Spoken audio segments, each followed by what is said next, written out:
And so it's like the belief system that we created about what that means for us growing up, I guess. I projected that. This is a room full of people, and we meet rooms full of people all around the world that are recovering from those old beliefs. And there are so many beliefs of dependency. When there is an encouragement of dependency on other humans, that gets off on the wrong foot right from the beginning. Because what it says is everybody's got to live out their full life, and nobody better die until I'm done needing you. And don't take your attention away from me, and don't be excited about anything else other than me. There is nothing about that is in vibrational alignment with what any one of you came into this life experience to live. Your children, when they are born, they're saying, yay, I get to come into this life experience and figure out my own way. And then they get here, and their parents say, I will decide everything for you.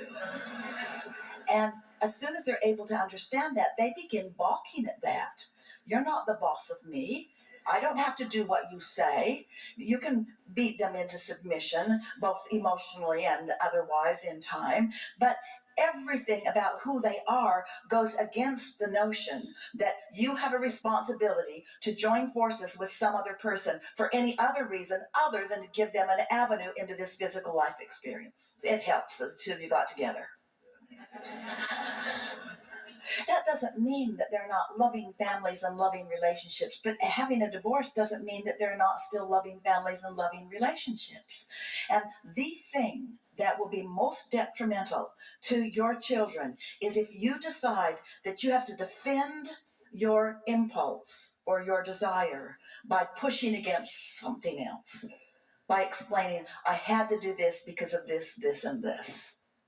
You said, for a lot of reasons. Well, let those reasons evaporate as quickly as you can.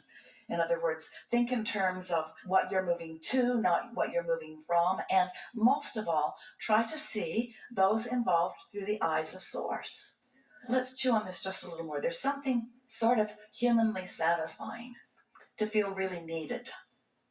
To feel needed in a relationship, to feel needed as a mentor or as a parent, but it fosters a dependency that in time will be the basis of true friction. Because when you feel needed and it feels good to be needed, and so you attract someone who likes to need, then what happens is pretty soon nobody feels free in that and everybody's blaming each other for it. And so your most natural instincts are those of independence. Independence from needing other humans and having a relationship with the whole of who you really are, you see. And so it is such a wonderful thing to watch your children, and you will watch them. There will be a time, and not so far from now, that you will acknowledge this was good for them in these ways, in this way, and this way, and this way, and this way, and this way. We're just going to throw some questions out to all of you and see how you're doing with this, because we can feel confusion in the room. We get why. So which feels better to you from the core of who you are? People who are dependent on you, or people who have found their own autonomy and connection? Which feels better? It's clear to you, isn't it? Which feels better? To be wanted and needed. Let's see if we can pose this in a way that will really break some things loose within you. Which feels better? To be needed and wanted, because we're not making too much separation between those two, between being needed and wanted and being loved. Which feels better? To need or to love? Which feels better? To expect a positive outcome or expect a negative outcome? Which feels better? To see weakness or to see strength? Which feels better? To see stability or to see instability? You know from your own life experiences what feels best to you. So when you stumble on a thought that's fostered from a belief, and some of those beliefs go way back, and you feel discord, just stop and say, what is this discord about? And what will come to your mind, if you're in the vicinity of alignment, what will come to your mind is, the reason it feels like this is because this is an old belief. This is a belief that is fostered by a world that wants to encourage dependency for the small satisfaction that there is in being needed. What a big price you've been paying for that small satisfaction in being needed.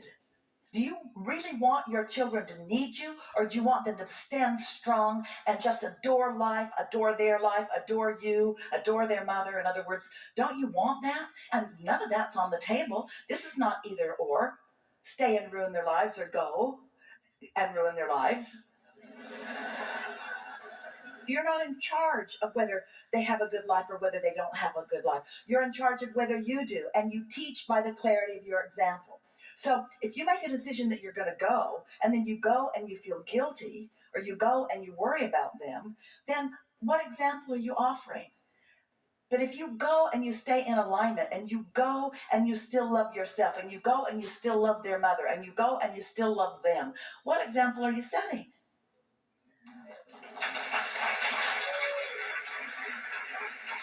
There are a lot of people that use love to control. There are a lot of people that use relationships to control. And they don't really mean to do it that way. It's just sort of they don't know what else to do. But when you've tasted the sweet nectar of alignment, of really loving you, friends, you've got yourself in quite a bind, because so many people around you have different ideas of how you should live. So you know what you become? You become guarded and deceptive. You pretend that you are different than you are so that you don't upset anybody's apple cart, and so that it doesn't come back on you. But when you are tuned in, tapped in, turned on, and you're in love with life, and you've got source energy flowing through you, and your timing is such that you just say the right thing at the right time, and you feel good, and you rendezvous with those who are in harmony with you, you live happily ever after, and it's their job to do the same for them. You cannot get sick enough to help sick people get well, and you cannot get poor enough to help poor people become prosperous, and you cannot become confused enough to help confused people find clarity. You cannot become unhappy enough to help unhappy people become happy. All you can do is tune to the fullness of who you are and radiate that outward, and those who want some of that will gravitate to you, and those who are in some other vibrational thing will gravitate from you.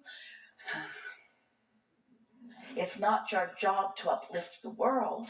It's your job to uplift yourself. And in doing so, others who are in the vicinity will be uplifted also, you see. Yeah. We think it is an interesting thing that humans, you put yourself in boxes and you say, this is the box of happiness.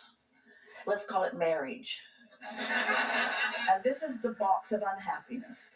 So this is the way we would like you to look at this from now on. So here is all of humanity.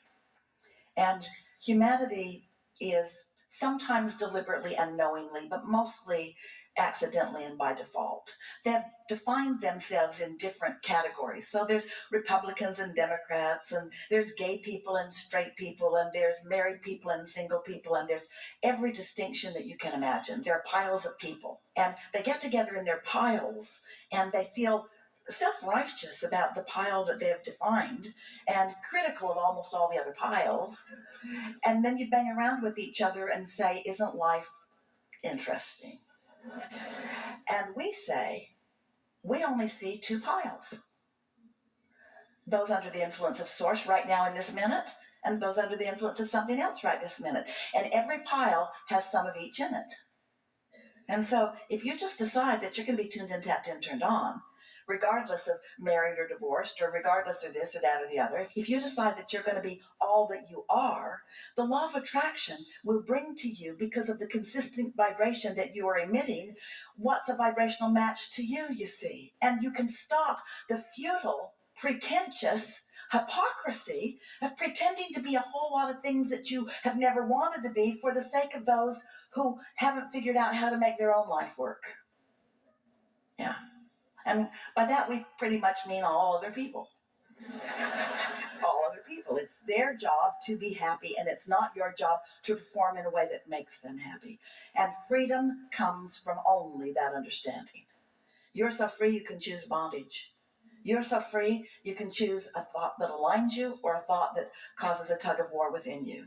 But you will never find a philosophy or a way of life that is offered by any group of people, that as you follow it right down the line, it will bring you utter happiness. There is nothing like that. That's not what you came for. You didn't say, I'll come into physical experience and I'll figure out who's right and wrong, and I'll join the groups that's right and condemn the groups that are wrong. People act like that's what their assignment was, but it's certainly not what they intended. You came to live happily ever after. You intended to let life show you what you want for now. And you intended to line up with that and find the fullness of that and let those thoughts turn to things while you define more and more and more. You're in a constant state of becoming.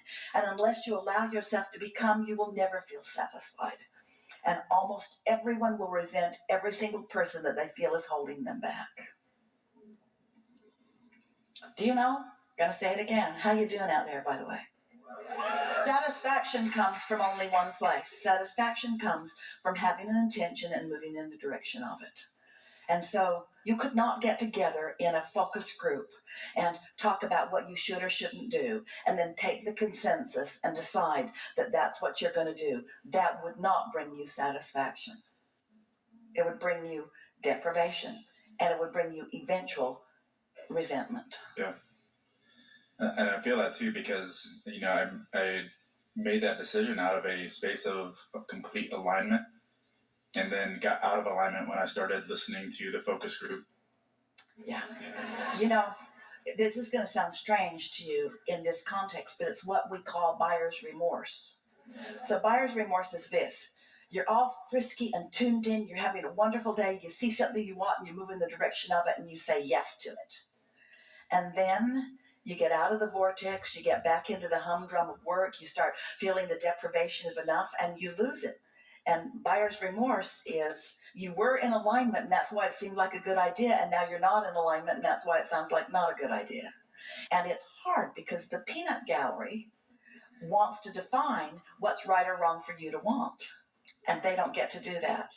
Which brings you around to the most significant thing that someone who's decided to live happily ever after will have to come to know. And that is, you have to give up on caring whether other people get you or not. Because other people are so diverse that they can't all get you. And then how do you decide which ones you want to get you? And then you have to analyze them to see if they're worth you letting them get you. And then you run around from group to group trying to decide if you've given yourself over to a group that's asking. It's an impossible situation. Or you can be who you are and line up with who you are and radiate your clarity and love and appreciation of life to anyone who gets near you. And those who aren't ready for that, they'll bounce the other way.